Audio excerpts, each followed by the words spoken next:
Hello and welcome to my channel.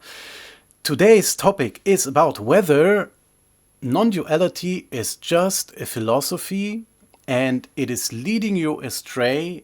There is no practical instruction in it. There is no development in soul or energy, or there is no states of samadhi, and actually it is stopping you from the spiritual path and nothing happens. So today we have a question from Yahweh Earth, and we will go into detail today because there are a lot of question marks here. And I have to say that I know Yahweh Earth personally. His name is Eduard, and we've had a lot of we had some conversations. He found me here in Germany, and we had some contact over the phone. And now he asked this question. So let's just dive right in. So he says, non-duality seems to be quite interesting topic to me. Okay, let's find out.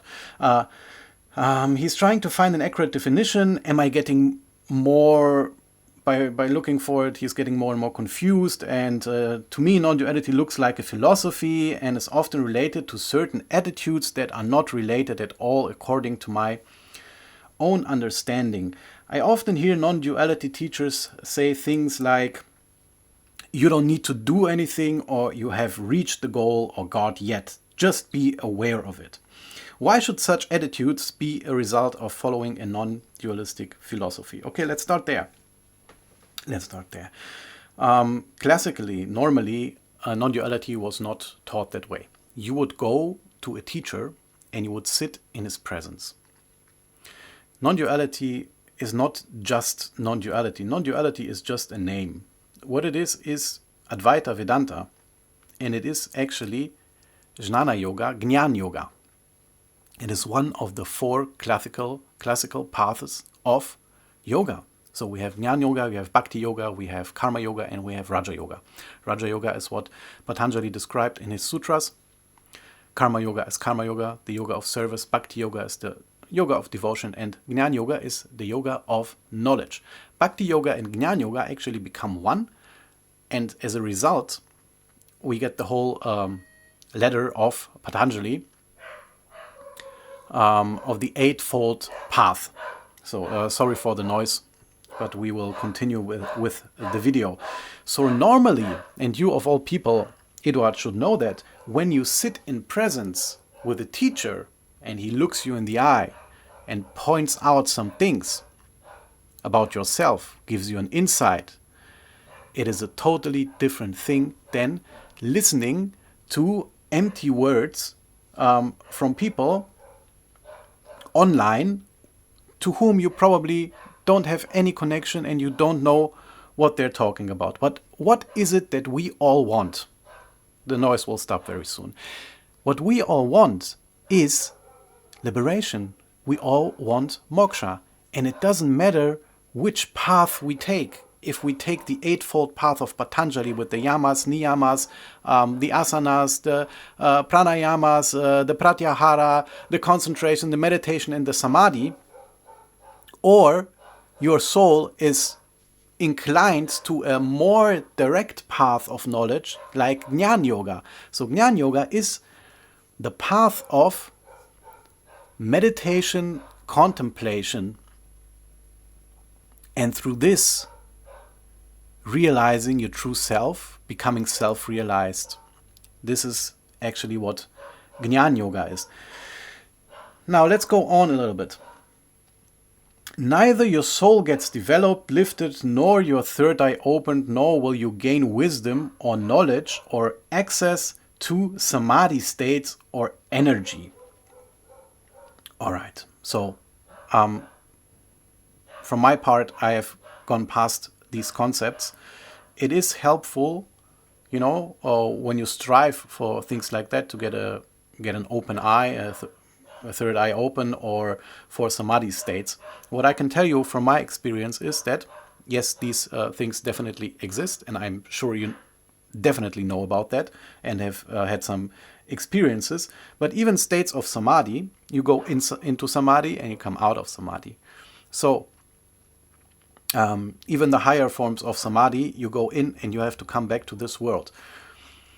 Will you stay in a constant state of samadhi is a thing of wording. I'm right now I'm missing the words, but it's just semantics. Because what we are looking for is not just samadhi.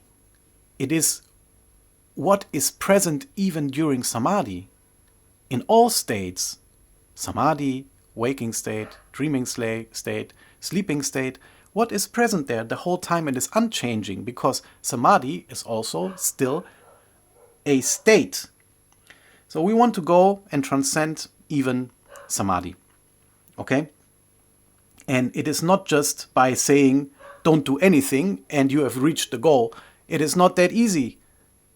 It looks easy and it can be easy, but it is done on purpose from somebody who has realized the self and is pointing you from this point of view of self, which makes a resonance in yourself so you can realize yourself as well. Now let's go on. I think the value, effect, or importance of this philosophy is overestimated, and maybe it's a philosophy commonly misunderstood in a strange way that leads many people into doing things for their spiritual progress while believing to have reached the goal. So again, you think it's still a philosophy. Of course, there are a lot of misunderstandings. From your point of view, it is overestimated. Well, if it is overestimated, then just let it be. Who cares? Keep going on your path. Nobody has any problems with that. You see, everybody is inclined to a little bit different path. You are probably not a totally karma or bhakti yogi, which is in total devotion all day, and reciting his mantra and praying. You probably have a practice, and I know what you practice, that you do, and then you go about your day and you do a practice again and you go about your day, and this is normally how it's done. Well, if you are happy with your practice, please continue doing your practice, which is as well yoga. So also say it doesn't matter the path is the goal, what often leads to doing nothing. Let go and following all kinds of urges that don't serve spiritual development or even pulls into the opposite direction. Questions for me. Okay. So, what is the difference between dualistic and non-dualistic person concretely, practically? What does it matter? All right. So, from my point of view, there is no person. And if there is no person, then there is no suffering, and this is what we want. So what you are suggesting here is, if there is somebody, then that somebody must suffer. If there is nobody, well, then there is no suffering. And this is what we come to know when we do meditation and investigation of self, and not just saying, you are that. You are that. Or who am I, the greatest question, or what am I, leads to direct meditation and experience of your true nature. And you can do that same thing when you sit down cross-legged and you have your spine straight and you start visualizing or listening to sounds or whatever. It is just a practice for the mind. It is a practice for the mind and not for the soul. Your mind will become quiet. Your soul is already perfect. While meditating, coming into a meditative state and even going into samadhi, you have the chance to realize the self. It must not always be done in exactly this way. More advanced souls and people who are inclined to Jnana Yoga, the yoga of knowledge, of direct knowledge, which is named here Non-Duality, achieve the same goal. Why are there the Upanishads? They speak the whole time about this thing, about what we are talking here. So, could they still be friends or follow the same path, dualistic and non-dualistic people? Well, in my life, it is like this, things that I don't need, that don't serve any purpose anymore, they just fall off by themselves. What does it matter to Kriya Yoga, for example? Well, Kriya Yoga is Raja Yoga. It's just the higher form of Raja Yoga. It doesn't matter which yoga you practice, you see. Now, when I do my practice, I know I am the self. And still I do practices for the body, for the mind, for the intellect, you know, just to keep healthy. Will it change anything ever? No. Will a samadhi state change anything? No. Do I go in and out of samadhi? Yes. Am I in a constant state of what might be called sahaja samadhi? A natural state that is present the whole day, the whole night, because in my case, for example, even when I sleep, I know myself. So I know the surroundings, and basically I'm never really asleep. I'm asleep, but I'm not asleep. So maybe that will answer your question.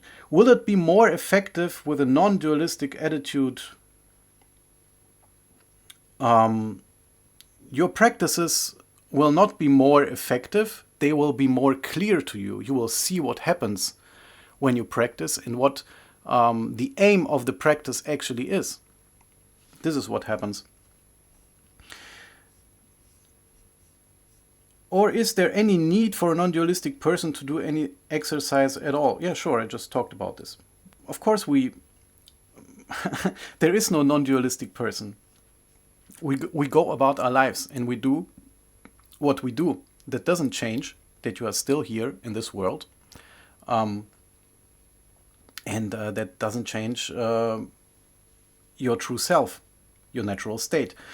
Will he get into the same state like a sincere Kriya Yogi disciple, for example? Yes.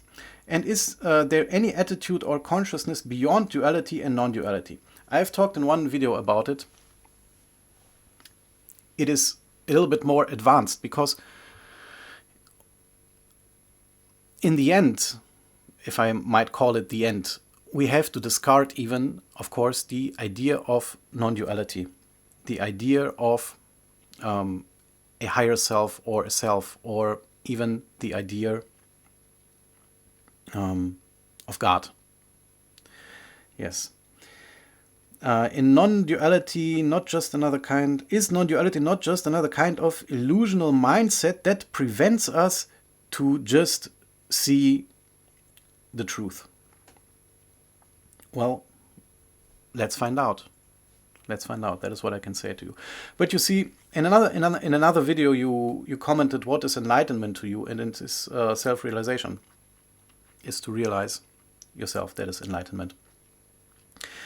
And it is not different to any other path, because like I always say, in my experience, all spiritual traditions lead to the non-dual understanding, to the saying, I am that I am God, or when Jesus says, the Father and I are one. So, in Jesus' case, the Father is the Self, is God, and the I, not the personal I that you are talking about here, the small I that is a carpenter and born to somebody and lived somewhere, not the little small personal I. Your natural I and the Father are one. And that is all for today. Thank you for watching. I hope you liked this video. I'm sorry for the noise. If you liked it, then please give it a thumbs up and subscribe to my channel. If you are in need of a one-on-one call, then send me an email and I'd be happy to see you next time. Take care. Bye-bye.